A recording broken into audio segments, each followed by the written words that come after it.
ಯಶಸ್ವಿಯಾಗಲಿ ಅನ್ನೋದು ಸಹಜವಾಗಿ ಅವ್ರ ಬೆಂಬಲಿಗರದು ಅಥವಾ ಇನ್ನುಳಿದವ್ರದ್ದು ಸಹಿತ ಆಶೆ.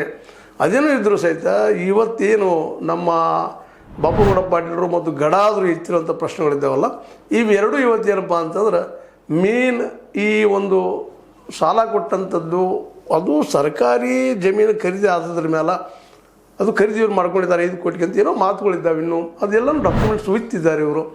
ಅದಕ್ಕೆ ಸರ್ಕಾರಿ ಜಮೀನು ಮೇಲೆ ಅದು 5 ಕೋಟಿ ರೂಪಾಯಿ ವ್ಯಾಲ್ಯೂಯೇಷನ್ ಬೇಡ, 5ಕ್ಕೆ 10 ಪಟ್ಟು ಮಾಡಿದ್ರೆ ಸದ್ಯ ಎಷ್ಟಾಯಿತು ಅಷ್ಟು ದುಡ್ಡಿನ ಕೊಡೋ ಬದಲಾಗಿ 120 ಕೋಟಿ ಹೆಂಗೆ ಕೊಟ್ಟರು ಅನ್ನೋಂಥ ಒಂದು ಚಿದಂಬರ ರಹಸ್ಯಕ್ಕೆ ಇವತ್ತು ಉತ್ತರವನ್ನು ಹುಡುಕುವಂಥ ಪ್ರಯತ್ನವನ್ನು ಇವರಿಬ್ಬರು ಮಾಡ್ತಾ ಇದ್ದಾರೆ.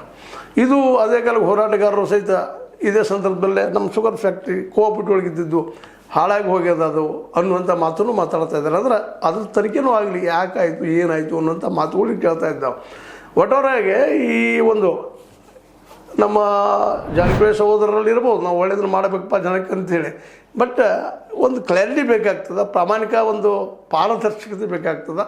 ಮೊದಲದ್ದು ಕನ್ನಡಪ್ರಭ ಶುಗರ್ ಫ್ಯಾಕ್ಟ್ರಿ ಯಾಕೆ ಹಾಳಾಯಿತು ಅಥವಾ ಯಾಕೆ ನಾಶ ಆಯಿತು ಅಥವಾ ಏನಾಯಿತು ಅದ್ರ ಹಾಳಾಗೋದು ಅದು ಸಾಲ ಒಂದು ಕಾರಣ, ಇದು ಉತ್ತರ ಹುಡುಕಬೇಕಾಗಿದೆ. ಅದು ತನಿಖಾ ಸಂಸ್ಥೆ ಆ ಕೆಲಸ ಮಾಡಬೇಕಾಗಿದೆ.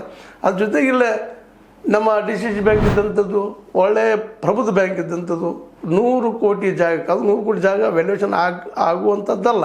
ಜೊತೆಗೆ ಆ ಜಾಗ ಸರ್ಕಾರಿ ಜಾಗ, ಅದು ಪೊಲೀಸ್ ಇಲಾಖೆಗೆ ಸಂಬಂಧಿಸಿದ್ದು, ಗೋಲಿಬಾಬ್ ಏನು ಪ್ರಯೋಗ ಮಾಡುವಂಥದ್ದು ಕ್ಷೇತ್ರ ಮೈದಾನ, ಅದನ್ನು ಯಾರ್ದೋ ಜಮೀನನ್ನು ಎಲ್ಲೋ ಒತ್ತಿಟ್ಟ 100 ಕೋಟಿ ರೂಪಾಯಿ ಸಾಲ ತೊಗೊಳ್ತಾರೆ. ಅಂದ್ರೆ ಏನು ಅಂತ ಇಂಥ ಅನೇಕ ಘಟನೆಗಳಲ್ಲಿ ಆಗಿದಾವೆ ಅನ್ನೋದು ಕೆಲವಷ್ಟು ಜನರ ಆರೋಪಗಳು ಬರ್ತಾ ಇದ್ದಾವೆ.